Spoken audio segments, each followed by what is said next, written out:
Hello friends, welcome to my channel. So today I have the best thing for you, that is free demo classes with free notes. Yes, you are listening right. Free demo classes with free notes we are going to provide you. And I am Rumi, your mentor, your teacher, your friend, and we are taking, along with the literary classics, I am taking an initiative to help you out to crack UGC NET. So this video does not get elapsed somewhere, so it's better to do quickly like and subscribe my channel so that you can come to the channel again and see the video on 20th June. We are providing demo classes for paper 1 and paper 2, that is on June 19th and June 20th. So this is the pamphlet you might have seen on Facebook, you might have seen on WhatsApp, somebody might have forwarded you. So in that way, this is the coaching center we have opened newly. It is an old coaching center, but it has come online first time in life for all of you to use this time for the better results. In my previous video, if you see on my channel, I have already described what methodology we are going to use for teaching, how we are different from other institutes, what sort of books we are using. And yes, my dear friend, we are using authentic books, foreign publisher books, which are not available anywhere, not even on Amazon, because they are not going to be delivered in our location. But we have these books, we are making notes from this book, so you will not find such notes anywhere and you will definitely crack your net. So our materials are 100% reliable, 100%.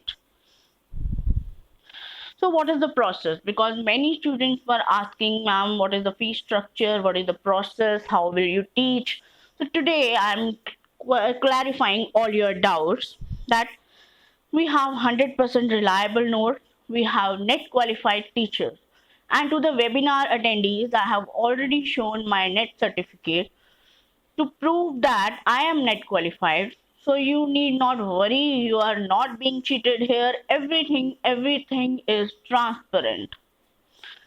So special focus is on literary theory that will help you in your PhD. Either you are doing PhD or planning to do PhD. The literary theory will definitely help you, that we are going to teach. And no coaching center is teaching literary theory. Make sure. And we have discussion of previous papers after the end of the lecture. Yes, after every lecture, the things we have covered, we will discuss all these aspects from previous year papers for 5 years. That means 10 sets. I will take out the questions and I will show you how we have covered the syllabus, whether we have reached the goal or not. We will provide you MCQs. One word answer test will be held weekly. We have flexible timing, depends upon your timing, whether you can come daily or you can contact me or attend my lecture at weekends. Free test series will be provided. Problem solving session. You will bring your problem, we will solve it. 15 days revision after the syllabus is over. Yes, 15 days revision. So we are targeting your December net. But if you join today, this is definitely going to help you in your June net, because we do not know when June net is going to happen. Maybe in August, maybe in mid-August. So you have enough time to prepare now. So don't waste your time. Join us today. And also you can consult any problem. If you want to attend the lecture again, you can come throughout your lifetime. Yes, you are listening correctly. Lifetime. We are giving you lifetime validity of this course. So fee structure. So paper 1 it is 60/50 and paper 2 it is also 60/50. Total is 1200. So discounts for 15 students, first 15 students plus webinar attendees. Those who have attended my webinar, or you are the first out of the first 15 students of our batch, we will provide you 5% discount. So after discount, the fee will be 11,500 and it is for both papers. And if you want to get the coaching for one paper, then it is 6,000. Only 6,000. If you compare with other institutes at Delhi, Chandigarh, so it is much lesser than them, but our quality is much higher than all of them. So let us start with the teaching aptitude. Firstly, we are going to cover the first point of this unit, that is concept, objective, level of teaching, memory, understanding, and reflective, characteristic and basic requirements. We are covering some part of this syllabus in today's lecture. Then we have learner's characteristics. That means how a learner behave at a particular age of time, at a particular point of time, at a particular age, whether he is a young boy or girl or an adolescent person or what. So methods of teaching of higher education and online and offline method. I have already told in my previous lecture that is posted on Facebook and WhatsApp and YouTube that online and offline methods are very important this time. MOOCs, Swayam Prabha, because coronavirus has prevented all of us to go outside of our houses. So that is why we are helping you to prepare this topic, because this time there are high chances that paper will come from this aspect.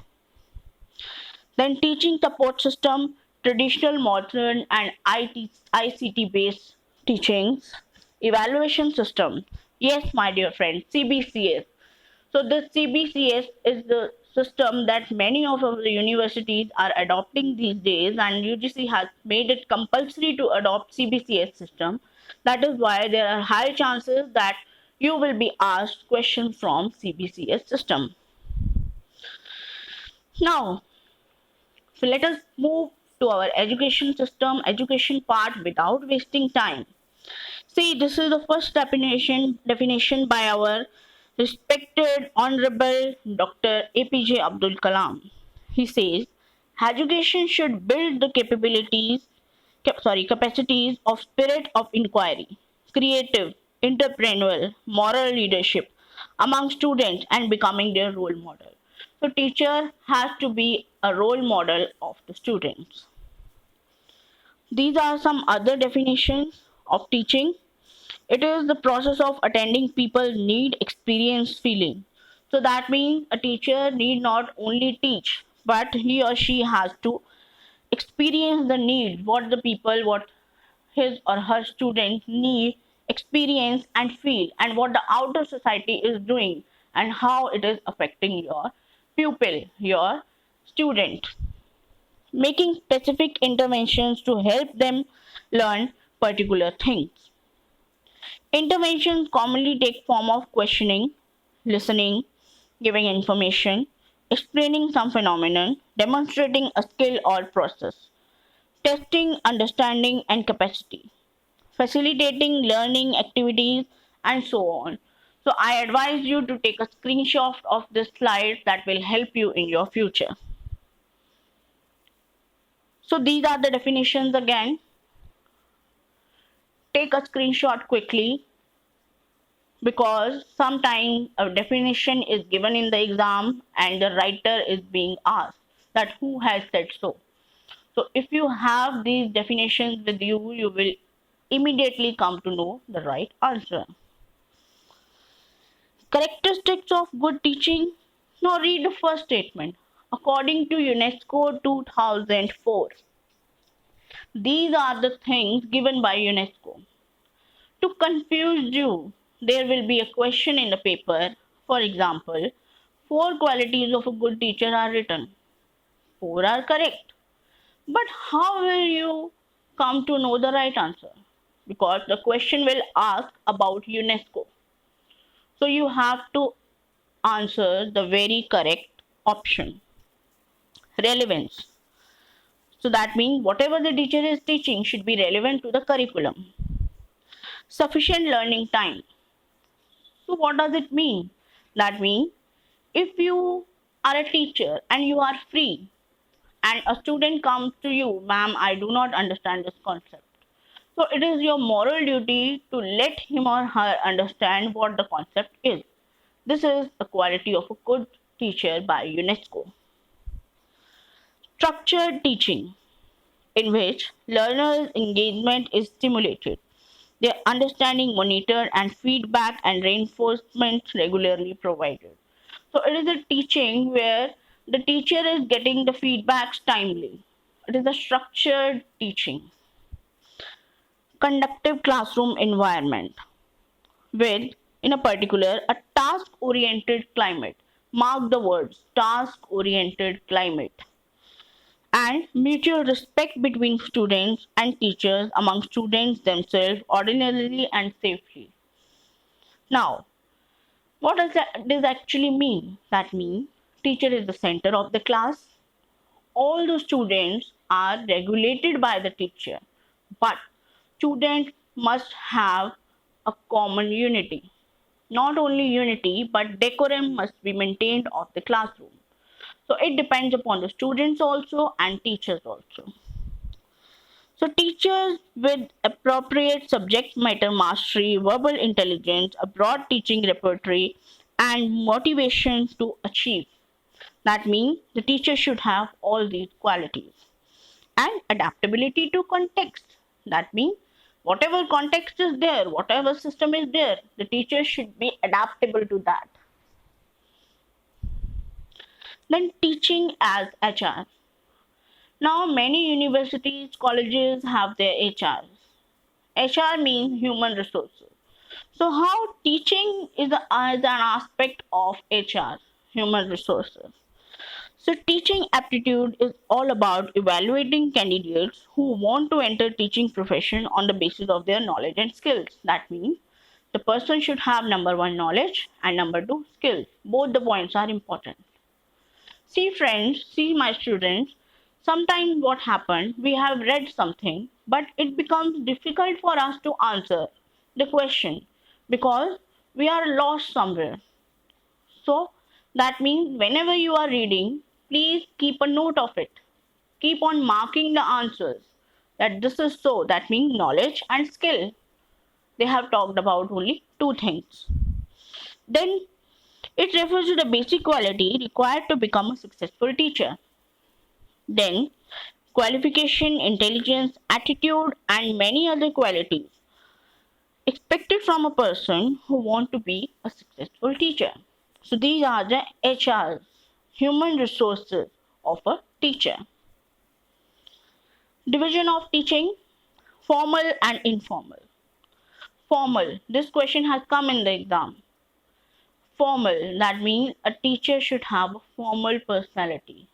A formal personality given to the students in a school, college, that is all formal, that is formal teaching. And informal teaching, when a child learns some basic manners, some etiquette, some morals at home, that is informal teaching. Now, instructor centered teaching. Instructor centered. That means who is the instructor, who is the teacher is the most important. The students may or may not have prior knowledge, but if they have, it is an add on. If they do not have, it is the duty of the teacher to provide each and everything to the students. And in that way, the teacher, the instructor controls the material to be learned and the pace of learning while presenting the course content to the students. For example, if you join literary classes, so it will be not only become instructor centered but learner centered also. That means we will instruct you, but you will read at your home. So you will, and I will, and we will go hand in hand. The purpose of this method of learning is to acquire and memorize new knowledge or learn new skills. Instructor centered is also called pedagogical approach. Mark this word, pedagogical approach. There can be a question, what is the pedagogical approach out of these four? And you have to answer instructor centered teaching. Then, as you can read, we have defined pedagogy is an art and science of teaching, how teaching occurs, approach of teaching, learning, and so on. So in pedagogical approach, learner is dependent upon the instructor for all teaching. there can be a question. Learner is dependent upon instructor for all teaching is called pedagogical approach, andragogical approach, and two options more. So you have to select the correct one. Learner centered. Learners are self-directed, responsible for their own learning. Students learn best not only by receiving knowledge but also by interpreting it. That is, learning through discovery and at the same time setting the pace of their own learning. In this method, instructors facilitate the learning of participants, help them by offering opportunities. Now, I give you a very basic example. For example, you are studying at a college or at a university. You are being a student who is learner centered. So your teacher will provide you something and motivate for self learning. Whereas in a school, it is instructor centered learning. So this is called andragogical approach. Again, an important word. Self evaluation is also the characteristics of this approach. Now, nature or characteristic features of teaching. It has different levels of teaching. Take place in dynamic environment, closely related to education, learning, instructing, and training, intellectual activity, art as well as science, tend towards self-organization. Social service include lengthy period of study and training. That means the time of teaching taken is long and efficient. High degree of autonomy. Autonomy means self-dependent. A teacher has to be self-dependent for everything. If a student asks a question, the teacher must be in the position to answer that question. Continuous process. That means learning continues. Teaching is a profession. It can be a profession, but it is a social service more. Now, teaching and training. If we say there is a difference between teaching and training, the answers are both yes and no. Now, the difference. The difference is that in training, you are supposed to build the students with particular capability or ability. That means if you are an IELTS trainer, you are only to teach students about IELTS, its process, its writing, reading, listening, speaking, all the four modules. But if you are a teacher, the answer becomes no also. So if you are a teacher, not a trainer, you should enrich your students from all the aspects. You should motivate your students. You should feel the emotions of the student. You should fill them with enthusiastic. Okay. So you can take a screenshot. These are long sentences. Shall I move? Focus of teaching. Teaching focus on three fundamental processes: cognitive, psychomotor, affective. Now, cognitive and psycho are both same. But cognitive is totally mind centered, whereas psychomotor is the combination of mind and working, physical working. So let us read them in detail. Cognitive process is related to knowledge. It appears mainly to our mind or intellect, reflect acquisition of new ideas or reorganization of an existing body of ideas. That means you can either form a new idea or you can add in the existing form of idea, existing body of ideas, such as in research. Knowledge affects our responses and reactions to the situation. So now cognitive process in teaching. Ability to identify facts which explain the existence or absence of a particular matter. That means you should be able enough to see what is absent and what is existing in a particular classroom, in a particular matter. Then persuade someone in argument. For example, Your student is saying, ma'am, please don't hold our test tomorrow. But you know that syllabus is pending and your students should learn. So you should be able enough to win them in the argument and persuade them. Ability to determine the interconnection between two or more things. That means you should see the interconnection between two or more things. You should be able enough to buy and cause of everything. Ability to create alternative ways of doing something, to organize ideas, thoughts when making a verbal or written presentation. That means you should be able enough to hold verbal and written presentation. So these abilities are the written and verbal abilities, ideas, facts, figures, numbers, relationship between them, and organizing them. So all these three methods. Number one, there what are ideas, what are facts and everything, what is the relationship between them and how to organize them. So psychomotor process.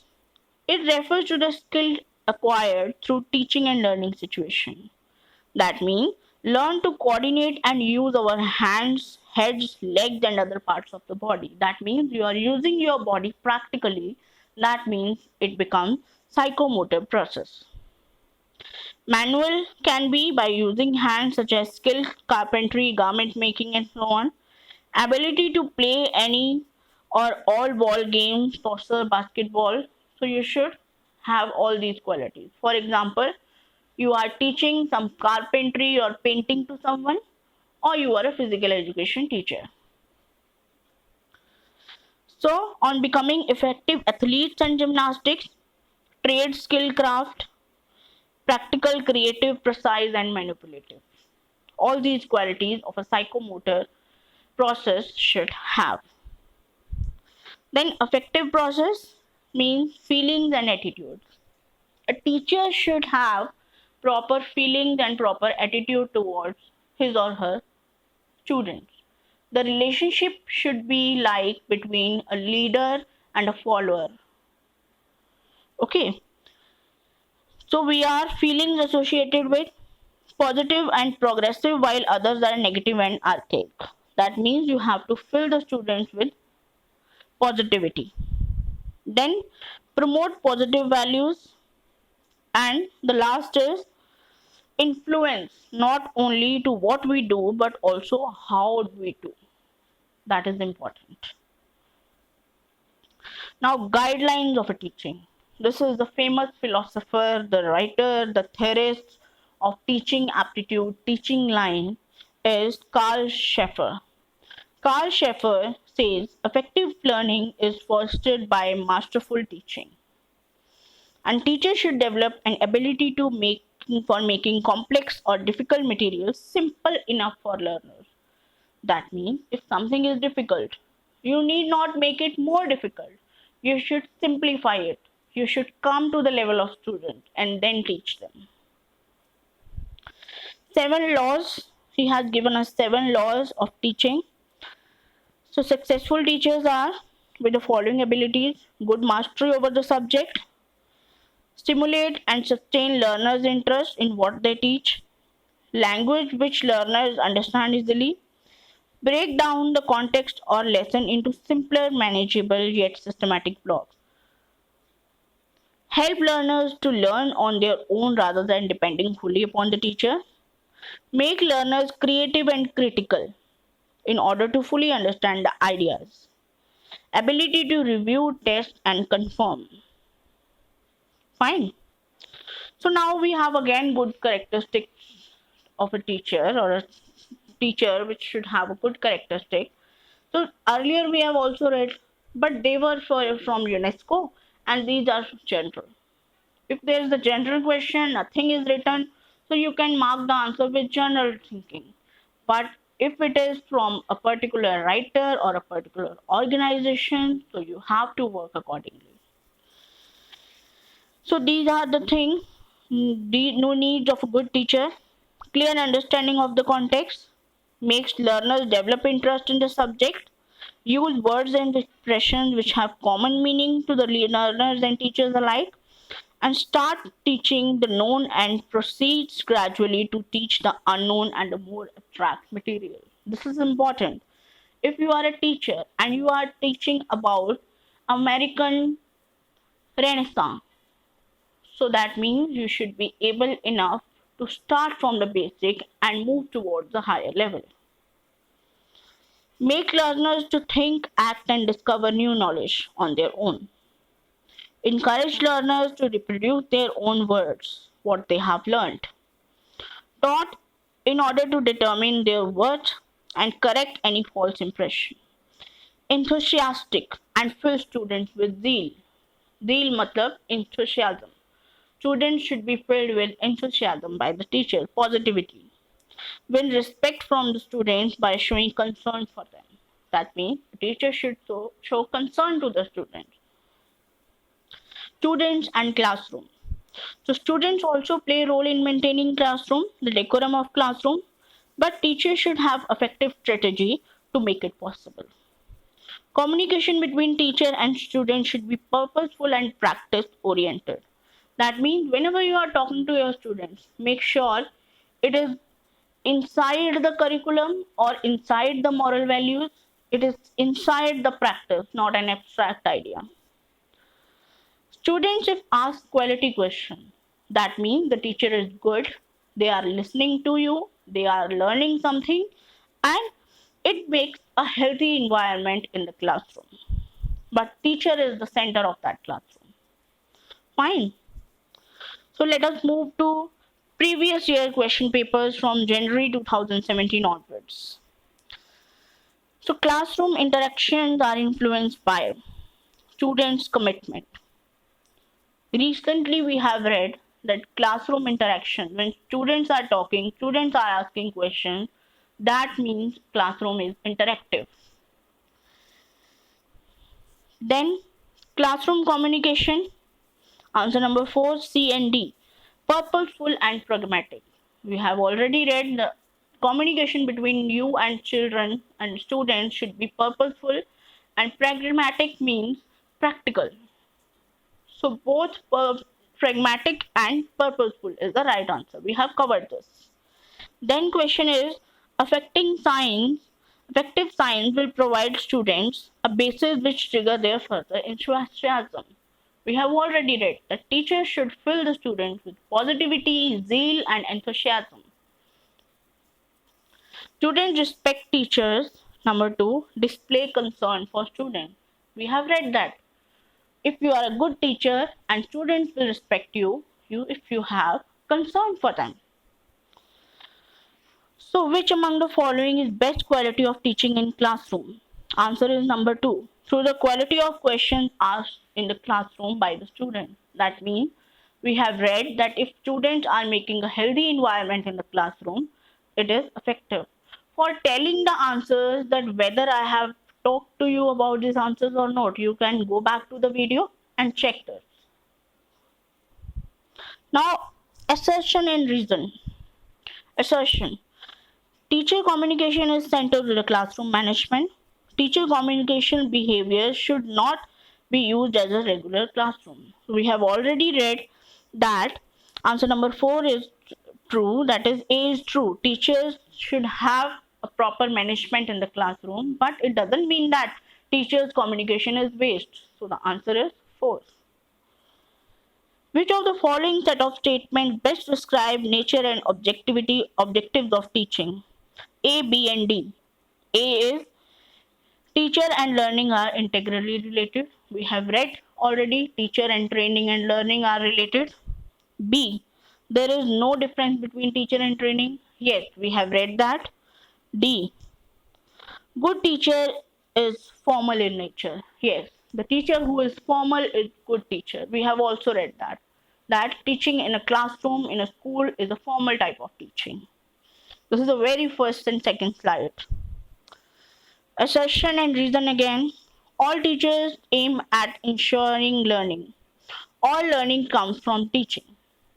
Now, when we read about teacher, instructor-centered learning and learner-centered teaching and learning, so we read that teacher is important, But that doesn't mean that all the teachings come from the teaching only. That means all the learning come from teaching. So A is true and B is false. That means first statement is true and second is false. We have read that. So don't forget to like, comment, share and subscribe if you like the video. Thank you so much for joining me. I hope you will join me tomorrow also. And for the feedback, the attendance, the link has been posted in the comment section and also in the description section. So do mark your attendance to get the notes of this. We will provide you notes along with MCQs. So see you tomorrow. Bye bye. Take care. Allah Hafiz. Thank you.